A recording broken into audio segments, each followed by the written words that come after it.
Hi, I'm Ginger Riddle, and I am here with Chris Pierce, who is running for Lansing City Council, Ward 4. Welcome, Chris. Hi, Ginger, and thank you for having me. You're welcome. Tell us what skills, experience, and background you bring that will benefit the City Commission and the residents of Lansing.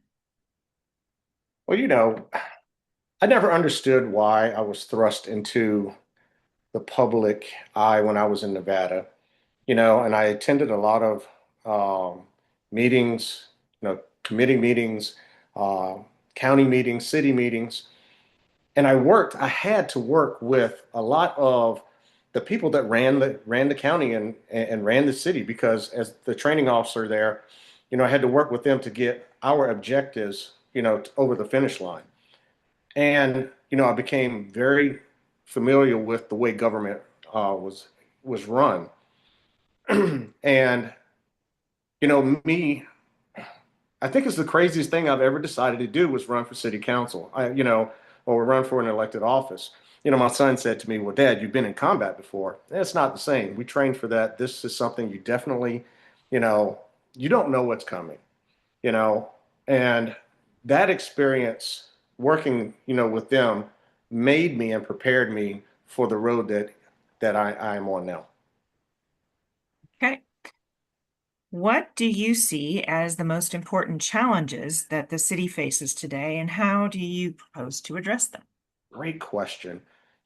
Transparency for one. I'm out knocking doors and they're like, I've never talked to my city councilman. No one has ever knocked on my door.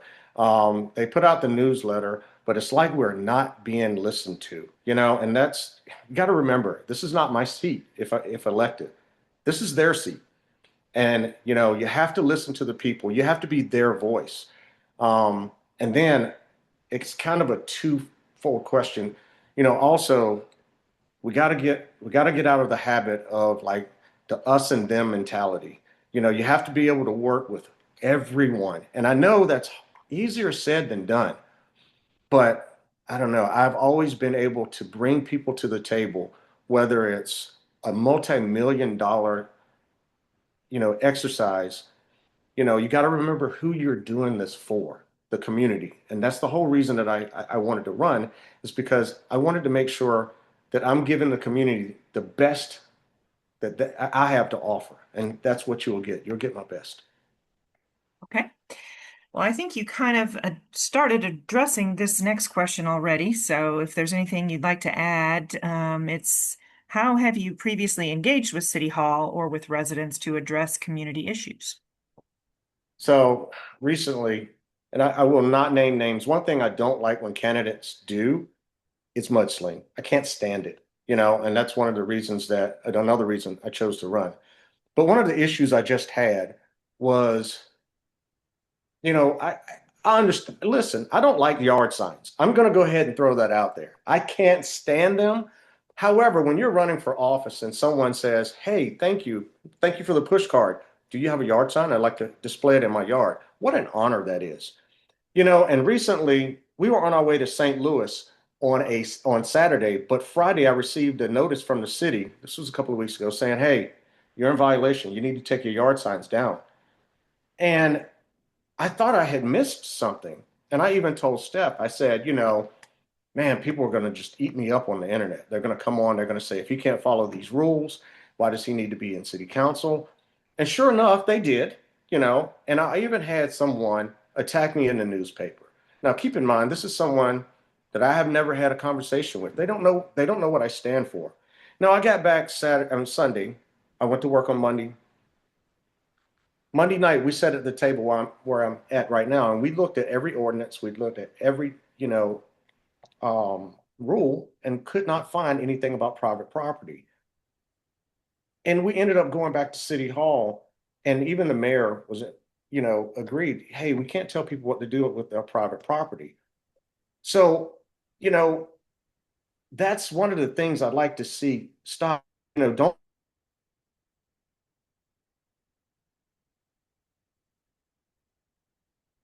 notice saying, "Hey, you're in violation of." Let's make sure that the T's are crossed and I's are dotted. And and we need to make sure that we're being clear and concise when we are talking to one another and when we make decisions. Sorry. Okay. Um, what is your perspective on the current state of city services, public safety, roads, parks, etc.? And where do you see room for improvement? Okay. Great question. You know, the city's trying to grow. You hear the people at City Hall say, no rooftops, no growth. You know, you can't do that without making sure your police force is ready to protect what what growth happens. The fire department, the same thing. And the touchy subject right now is the RHID. The RHIDs are coming in here asking for 80% of the property taxes for up to 20 years or until all of the houses are sold, with only 20% going to schools, divided between schools, emergency services, roads, you know, um, first responders, parks and rec. And I don't think that's the way forward. We have to be responsible. Just last night I went to the school board meeting, and I can't remember the name of the company, but they proposed Monroe Manor, which in 6 years they would be done building. I mean, they would be done building, and that property tax goes, all the property taxes, 100% of the property taxes go back to the city. I think that's a better plan that what was proposed out on McIntyre. Okay. How should the city approach economic development and job creation in the coming years? You know, there's a lot of talk with, the Port Authority, and, you know, I've always said proper previous planning prevents poor performance. I left one P out because it's not suitable to say it here. But, and you have to, I don't have all those answers, Ginger, you know, and I'm not going to sit here and tell you I have every answer that you ever want to hear, because that right there, that will let you know that I'm not fit to take that office. But you surround yourself with the best people and you plan your way forward, and you do it responsibly. You're looking at, the budget, you're looking at, trying to bring things in that would benefit the community, that would, employ people from the community. Um, they're talking about bringing KCKCC in. But I want to make sure that if that's done, we do it the right way. I want to be part of those decisions going forward, and that's why I'm running. Okay. Are there ways that you would work to strengthen relationships between the city commission, the county, schools, nonprofits, and businesses? Just like last night, I was at the school board. You just can't go, you just can't show up to the meetings. You just can't show up to the council meetings and, okay, my job is done. Can't. You have to be involved with what's going on in the school board. You have to be involved with what's going on in the county commission. You have to be involved on a lot of things that will affect the community. And then, and more importantly, you have to listen to the people. You have to listen to the people and what they want, and you have to be their voice, just like I said in the beginning. But you just can't be a, once a month or twice a month meeting guy that shows up, or person that shows up to a city council meeting and think you're doing a great job. And then on top of that, you also have to stay on top of things that are happening at the federal and the state level that could affect you at the city level. What experience do you have with budgets or financial oversights? And do you have a property tax philosophy? Uh, so as a training officer, I had to budget multi-million dollar exercises. Um, you know, I would definitely make sure that we are sitting down collectively and discussing things, and only making cuts where we need to make cuts. And people are tired. I will tell you, switching gears, next subject, next sentence. People are tired of their property taxes going up, and you know, mill rates, and bonds. And last night the school board decided to go above. revenue neutral.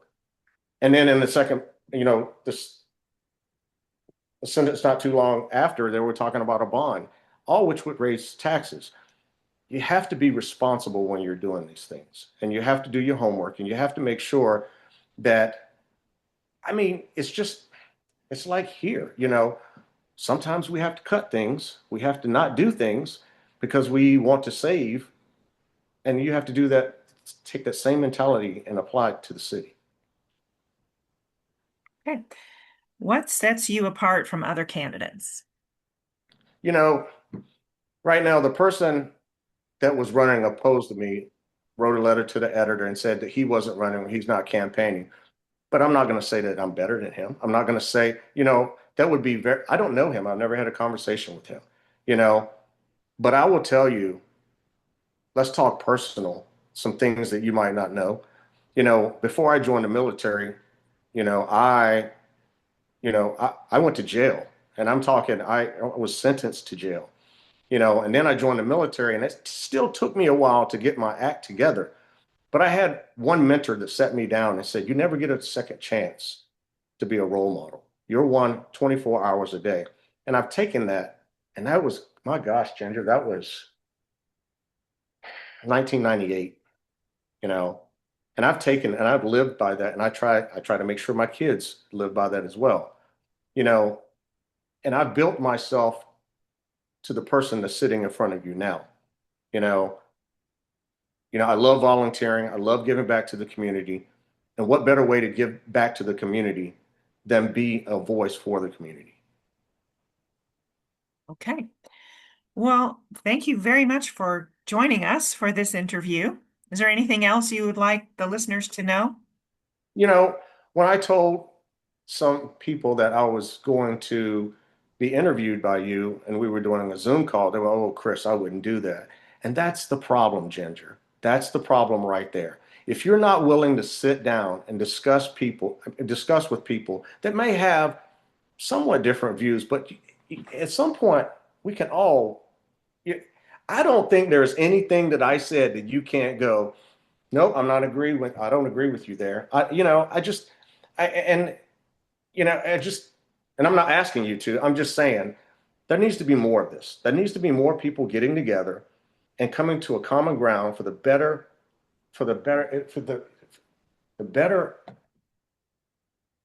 greater good of our community. And I appreciate you taking the time to do this with me. I've always been a fan because, one of the first times I met you, I think we were both volunteering with our nonprofit organizations at Dillon's. So, Remember that? yep. So once again, I appreciate you taking the time, and I don't have anything else. Thank you. All right. Thank you. You're welcome.